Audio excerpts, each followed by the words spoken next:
This is 2022 Sigmafine Virtual Summit, Transforming Data into Digital Assets. The paper, Enabling Digital Twins, The Future with Sigmafine. My name is Greg Deerwater, and I'm a business development executive at Omicron Development, LLC, a PIMSoft Group company. I am responsible for ensuring the company continues to grow through broader adoption of the group's software and services throughout the process industries.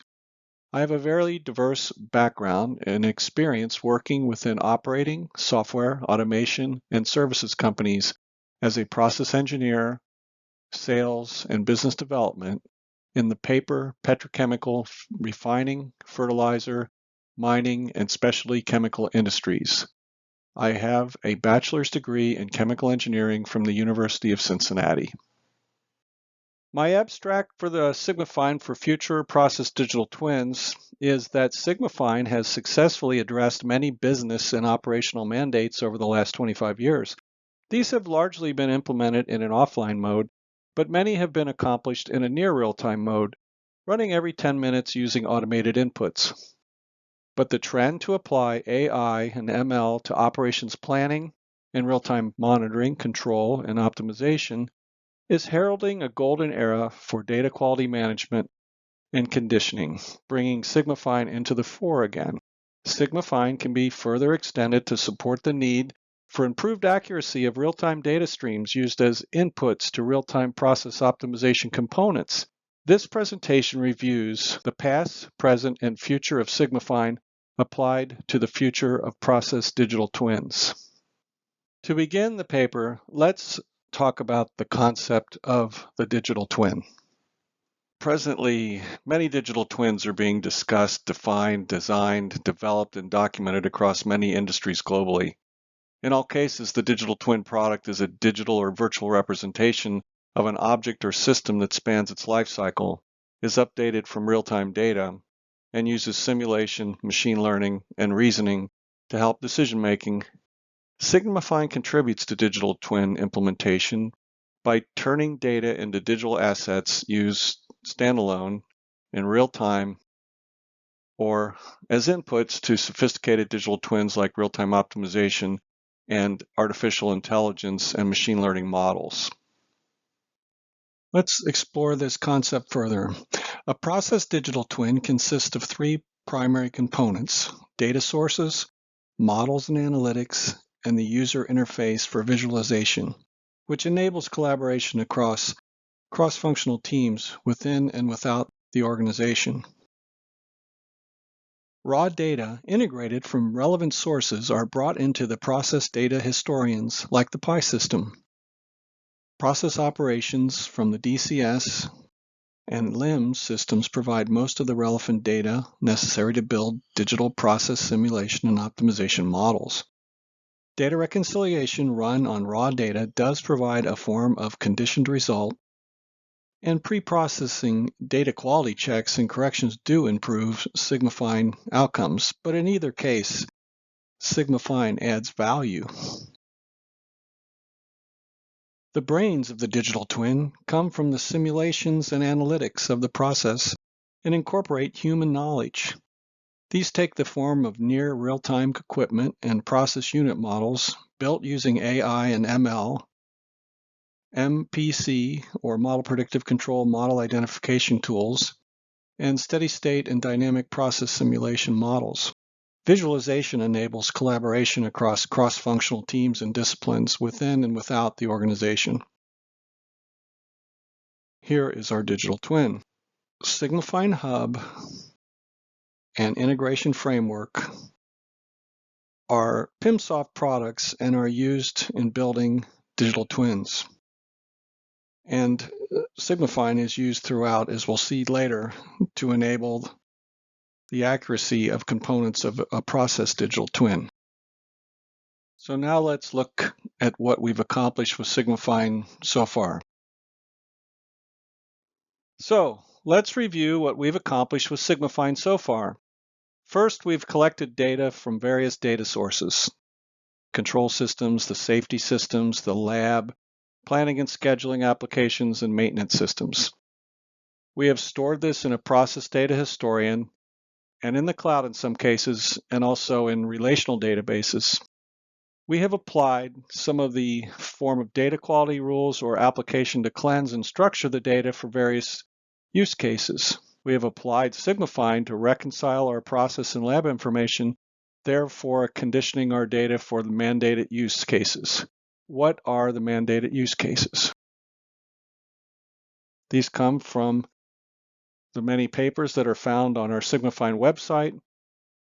You can see that beyond data reconciliation, which is not listed here, the frequency of the use case for the various use of Sigmafine, the number one being mass balance, followed by production and accounting, tracking and data reconciliation, and so forth. Now, we've got a survey of what we've done in the past, and we've got great value out of this. So what's next? What can we do beyond what we've done? Well, using our integration framework product, we can connect our condition data and improved accuracy data streams coming out of Sigmafine to feed artificial intelligence machine learning models. We can enable improvement in various components of process optimization and controls. And we can also continue to do process unit and equipment digital twins. Now let's look at a use case which is based on the thermodynamic extension of Sigmafine for a fired heater flue gas oxygen control. Look at this fantastic example of how Sigmafine improves KPI accuracy through reconciliation. On the left before, we're looking at measured oxygen in the flue gas of a fired heater. You can see the efficiency calculation using the raw data does not produce a clear correlation for 3 crudes in this example. Now look on the right, after reconciliation. For 3 different crudes, the same different 3 crudes, look how the data is transformed from this sort of all kind of clumped together group of data to the linear or somewhat linear relationship on the right, which for all 3 crudes lays more or less on the same line on the right and curves to the left similarly. I mean, this is not a real-time application, but it's an offline application that's used to drive and calculate KPIs. So here's another example of quite a few more crudes, the application of Sigmafine. And on the bottom, you can see the efficiency of the furnace before and after as well. I mean, it's just fantastic to show the difference here and how the improvement of the raw data into reconciled data further applied to the KPI results. So here is an example of Sigmafine using the thermodynamic extension and automate it to be near real time. We're going to look at a styrene monomer tower now, in which Sigmafine was applied to run in real time, near real time, every 10 minutes. But before the Sigmafine was applied, look at the problem with the tower. The KPIs of interest on the tower are the purity at the top and bottom, and the steam consumption at the reboiler. The data for the mass and energy balance are imbalanced. You know, for 1,000 running days, you'd expect the mean of these to be somewhat around 0. And the variance typically on the energy side is higher than the mass side. But in this case, the energy is less and the mass is more. So you know that there are some issues with the flow meters, and all the calculations resulting from there are going to be incorrect. So the Sigmafine solution, using the thermodynamic extension from left to right, the data sources, the data came from pi, which means it's above the DMC. Flow rates, temperatures, pressures, pressure drop, and analyzers were brought in to the problem. A Sigmafine model was configured, and the flow and node diagram here is shown. On the right, the Sigmafine components were the thermodynamic extension, which included the Peng-Robinson for process side, and steam tables for the utility side. Sigmafine analysis, which was the mass and energy balance, it was scheduled for every 10 minutes, and then there was SQL access to publish to SQL. Here are the equipment KPIs before and after reconciliation for the styrene monomer tower. It's an automated Sigmafine mass and energy balance running every 12 minutes. Actually, I believe it was every 10 minutes. So that's great. I mean, that's near real time. It's not as fast as APC, but it's something that's running almost in real time.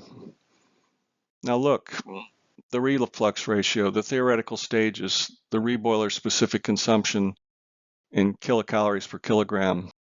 This all led to an improvement of approximately 2,000 euros per day of hidden operating cost just on this one tower. Reflux ratio 8:1 to 9:0, theoretical stages 62 to 71, and the specific consumption 450 to almost 500. So now I want to talk about the future of Sigmafine as an enabler of digital twins, more specifically real-time optimization. We have seen near real-time examples based on the Sigmafine thermodynamic extension for equipment models. Remember the fired heater combustion control support application and the styrene monomer distillation tower? Well, here I want to explore the application of Sigmafine to support the complete hierarchy of the traditional real-time optimization APC pyramid. You can see in this diagram at the right that going up from the field instrumentation all the way up to sort of the corporate planning and scheduling, we have many layers of application that Sigmafine can be brought to bear upon. On the left, you're seeing that what we went through before, going from raw to cleanse to reconciled data, fit for purpose, enabling digital twins. On the right, what we're seeing is the specific components of a real-time optimization scheme. Getting into the information flow around the implementation of RTO using a process digital twin, remember the digital twin is a new term applied to what we've been doing in the industry since the 1970s for over 50 years. We are going clockwise, starting with the process plant, moving from the real-time online domain to the near real-time offline environment. The dashed line diagonally through the slide shows the difference between the real-time online plant to the right and the offline systems on the left. So where can Sigmafine help us in this set of components? Well, first of all, plant data from the DCS is gone through some statistical determination of steady state detection, and that data is passed to Sigmafine where gross error detection and validation occurs. This is the first step in implementing this cycle of closed loop feedback from the plant to the models to the planning, back to optimization and through control and back to the plant again. So this is a big feedback loop going on frequencies of 1 second, 1 minute, 1 day, 1 week, back to every 4 to 6 hours, back to minute by minute with the APC and down to sub-minute with the DCS. So this clockwork cycle here is what we're talking about, the first step being number 1, gross data error detection. Second area is data reconciliation and model parameter update. This is where we are updating a steady state model of the plant with conditioned data that represents a data set that typically is run every 4 to 6 hours, depending on the dynamics. Independent of this, but part of the feedback loop is LP updating. This is done at a much slower frequency, but there is an application in which Sigmafine has been used to backcast biases to the LP to update the LP for the errors between the actual versus the plan in the production performance for yield. And finally, and this is sort of a new one for some people, but this would be soft sensor technology. Basically using Sigmafine as an improved input to some inferential model that's running in the plant in the real-time control system that's being used for feedback control at either the PID level or up through advanced regulatory controls, which are also generally PIDs, and then into the true multivariable predictive control packages that are usually applied for larger units in these refineries. Sigmafine is an optimization enabler. It improves the accuracy and consistency and repeatability of process data sets and real-time streams as used for inputs to dynamic soft sensor models, steady state process simulation models, dynamic process control models, and backcasting for LP planning tools. The objective is achieved more accurately, resulting in improved margins with increased production at reduced cost. Now, looking to the next slide, what we're seeing from left to right here is sort of the journey of going from unstable, unregulated, uncompensated controls to on the right where there is a pure closed loop real-time optimization system in place. Most people have gone past the left-hand side and they're doing some form of process control, which has reduced the variations on the raw data. So this could typically be, say, like a quality control or a percent composition in a tower, or a yield on a distillation tower, trying to control it tighter. So through the introduction of advanced controller process control feedback, the error is eliminated, the variation is eliminated in the control variable, and it results in a gap between this fixed specification, which is denoted here by the red dashed line, and then the gap of the reduced variation line, which is sort of in the middle of this in gray. What's possible at this point is that the set point of the controller, the target, can be shifted towards the constraint, which could be a safety constraint or a throughput constraint. And the constraint pushing results in more profit and enabling this to be done safer because of the reduced variation. Now, going to the right, we can even extend that further to where the parameters through the digital twin are updated from plant conditions, and the optimizer can actually optimize the specifications, and then those targets are implemented with tighter through the cascade of the optimizer to the multivariable predictive controller down through the DCS. So this all results in optimum performance and profit. Just to give a reference on the value of advanced process control and real-time optimization, I've taken some information that is a combination of the Energy Information Administration of the government, U.S. government, in which all the capacities in the U.S. for the refineries that are running now are given. I've sort of taken a company that I knew I wanted to investigate, and I'm just calling them an average Gulf Coast refinery at 210,000 barrels per day. Actually, the average capacity of a refinery in the U.S. is about 147,000 barrels per day. But the higher the throughput, the higher the benefits, and these benefits have come from Hydrocarbon Processing Magazine. At their Advanced Process Control Handbook, they're kind of industry norms or standards that have been used for over 20 years. They have not been scaled to current crude prices, so they're probably a bit low, but they're good for relative comparison purposes to answer questions like which unit should I do advanced control on first. In general, it's always the crude unit, the FCC, and the blending operations that yield the highest benefits. So that data is publicly available. And if you look at those ranges for that same data for the different units, you can see that the crude distillation for a 210,000 barrel per day refinery benefits range from $4 to $10 million per year, and the cat cracking is about $4 to $10 million a year per year as well. So the key takeaways here are that Sigmafine enables real-time optimization, resulting in improved margins with increased production at reduced cost, greater insight into asset and process performance, and ultimately better decision making. And all this is basically done through the increased accuracy of the RTO component inputs. So what's our call to action? Most of you in Sigmafine world have been working in the offline, near real time at best, in terms of being real time areas. So your planning and scheduling, your production accountants, your process engineers, but then there's this other group of people out there that are sort of the APC, real-time optimization guys, the ones that are working in real time.